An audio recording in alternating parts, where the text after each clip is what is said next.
خاص طور پر حکم ہوتا ہے اہل ایمان کے لیے، اہل اسلام کے لیے۔ تو اس کے اندر اللہ پاک نے یہاں پر جو حکم دیا ہے وہ حکم ایمان والوں کو دیا ہے کہ یا ایھا الذین آمنوا اذکروا اللہ ذکرا کثیرا، کہ اے ایمان والو اللہ پاک کا ذکر کرو بہت زیادہ، اللہ پاک کا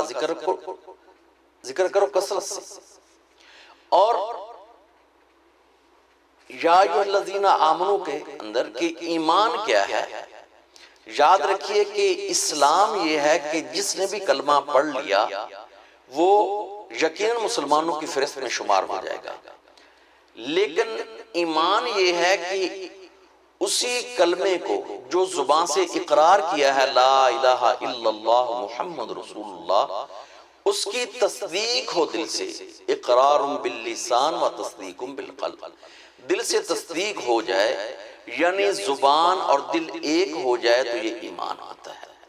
اور اگلی بات یہ کہ اس ایمان کے بارے میں حدیث پاک کے اندر آتا ہے لا یؤمن احدکم حتی اکون احب الیہ من والدہ وولدہ والناس اجمعین، کہ کوئی بندہ بھی اس وقت تک لا یؤمن مومن نہیں بن سکتا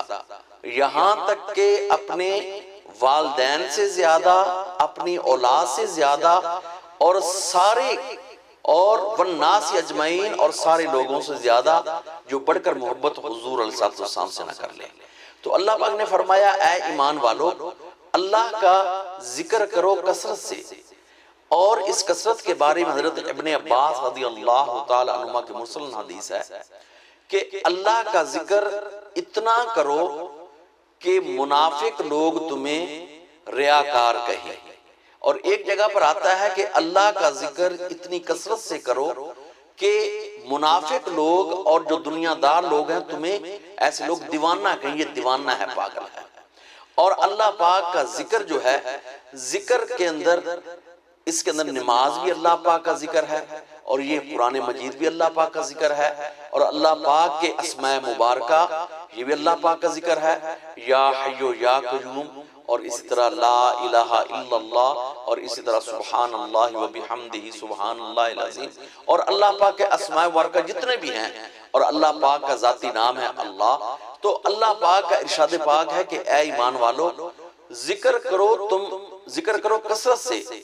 اور جس وقت بندہ ذکر کے اندر مشغول ہو جاتا ہے یقیناً اور سارے گناہوں سے بچ جاتا ہے۔ اور اسی طرح آقا علیہ السلام کی خدمت اقدس کے اندر ایک صحابی آئے اور انہوں نے آ کر عرض کی یا رسول اللہ صلی اللہ علیہ وسلم مجھے کوئی ایسا حکم فرمائیں، ایسا کام فرمائیں جو میں کروں۔ حضور علیہ السلام نے فرمایا لا یزال لسانک رطبا من ذکر اللہ، کہ تیری زبان ہر وقت اللہ پاک کے ذکر سے تر رہے۔ اور یہ بات حقیقت ہے کہ زبان ایک وقت میں ایک ہی کام کر سکتی ہے۔ اگر زبان جھوٹ بول رہی ہے اس کا مطلب ہے کہ اس وقت ذکر نہیں کر رہا بندہ۔ اگر بندے کی زبان کوئی اور کوئی فحش گوئی کر رہی ہے مطلب ہے کہ بندہ ذکر نہیں کر رہا۔ اور اگر کثرت کے ساتھ ذکر الہی کو معمول بنا لیا جائے گا تو بندے کی زبان کتنے گناہوں سے بچ جائے گی۔ اور اس کے بعد آقا علیہ السلام کا ارشاد پاک ہے، حدیث پاک ہے کہ جس بندے کو ذکر کی توفیق مل گئی، جس بندے کو ذکر کی توفیق مل گئی حقیقت کے اندر وہ زندہ ہے، اور جو بندہ ذکر سے غافل رہا وہ بے شک زندہ بھی ہے لیکن حقیقت کے اندر مردہ ہے۔ تو اللہ پاک کا ذکر، اس کا جو انعام ہے، انعام آخرت کے اندر بھی بہت سارے انعام ہیں، لیکن ایک بڑا انعام یہ بھی ہے کہ اللہ پاک کا ارشاد پاک ہے فَاذْكُرُونِي أَذْكُرُكُمْ، پس تو میرا ذکر کر میں تیرا ذکر کرتا ہوں۔ یہ بہت بڑا نقد انعام ہے کہ جو بندہ زمین پر بیٹھ کر یہاں اپنی اس کے اندر حیات کے اندر زندگی کے اندر مختصر زندگی کے اندر جو بندہ اللہ کی صدائیں لگاتا ہے اور اللہ پاک کا نام لیتا ہے، اللہ پاک اس بندے کا نام اور اس بندے کا ذکر عرشوں پر کرتے ہیں۔ اور اس کی مزید تشریح حدیث پاک میں آتی ہے کہ اگر کوئی بندہ اکیلے ذکر کرتا ہے تو اللہ پاک بھی اپنی شان کے مطابق اکیلے اس بندے کا تذکرہ فرماتے ہیں، اور اگر کوئی بندہ ذکر کرتا ہے مجمع میں بیٹھ کر تو اللہ پاک ملائکہ کو بلا کر ان کو بلا فرشتوں کو بلا کر ان کے سامنے اس بندے کا ذکر کرتے ہیں۔ تو اللہ پاک سے دعا بھی کرنی چاہیے اور اس کے اوپر عمل بھی کرنا چاہیے کہ ہمارا اٹھنا بیٹھنا، ہمارا اٹھنا بیٹھنا اللہ پاک کی یاد میں ہو۔ اور اگر ایک جو معمول بنا لیا جائے کہ مسنون دعائیں یاد کر لی جائیں، کیونکہ اٹھنے سے لے کر دوبارہ سونے تک نبی رحمت صلی اللہ علیہ وسلم نے ہمیں ارشادات دیے ہیں، آقا صلی اللہ علیہ وسلم کی تعلیمات ہیں کہ بندہ اٹھے تو اس وقت بھی اللہ پاک کا نام لے، اس کے بعد بندہ وضو کرے اس وقت بھی اللہ پاک کا نام لے، اس کے بعد بندہ مسجد میں جائے اس وقت بھی اللہ پاک کا نام لے۔ جس وقت بندہ اٹھے تو اللہ پاک کی تعریف بیان کرے کہ الحمدللہ الذی احیانا بعدما اماتنا وإلیہ النشور۔ اور جس وقت بندہ اس کے بعد وضو کرے، وضو کرنے سے پہلے بھی بسم اللہ الرحمن الرحیم پڑھے، اور وضو کے بعد اشہد ان لا الہ الا اللہ واشہد ان محمدا عبدہ ورسولہ پڑھے۔ اور جس وقت بندہ مسجد میں آئے تو اس وقت بھی اللہم افتح لی ابواب برحمتک۔ اور جس وقت بندہ اس مسجد کے اندر، وہاں تو ذکر الہی ہوتے ہی ہے، جب مسجد سے دوبارہ بندہ نکلے اللہم انی اسألک من فضلک۔ اور جس وقت بندہ جو اپنے گھر میں داخل ہو تو اونچی آواز سے السلام علیکم کہے،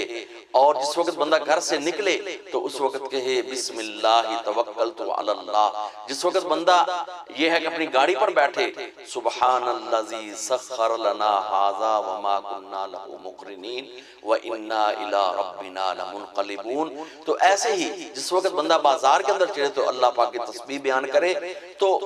سونے تک جس وقت بندہ سوئے تو اس وقت دعا پڑھے کہ اللہم باسمک اموت و احیا۔ تو بندہ اٹھنے سے لے کر بیدار ہونے سے لے کر سونے تک اگر ساری کی ساری مسنون دعائیں یاد ہیں تو انشاءاللہ تعالی بندے کا جو ہے اٹھنا بیٹھنا ہر لمحہ اللہ پاک کی یاد میں گزرے گا۔ اور اسی طرح بزرگان دین نے ہمیں فرمایا ہے کہ آتے جاتے رستے کے اندر جتنا ہو سکے لا الہ الا اللہ، لا الہ الا اللہ کلمہ طیبہ کا ذکر کیا جائے۔ اور اسی طرح ہمارے حضور مرشد کریم حضور پیر سید محبوب عالم شاہ صاحب رحمت اللہ تعالی علیہ فرماتے تھے کہ حضور حضرت خواجہ صوفی محمد علی صاحب رحمت اللہ علیہ بلال مہروی، آپ جتنا سفر فرماتے تھے سارے سفر کے اندر لا الہ الا اللہ کی صدائیں گونجتی تھی۔ تو اللہ پاک سے دعا ہے کہ اللہ پاک ہمارا اٹھنا اور بیٹھنا اپنی یاد کے اندر لگا دے۔ وآخر دعوانا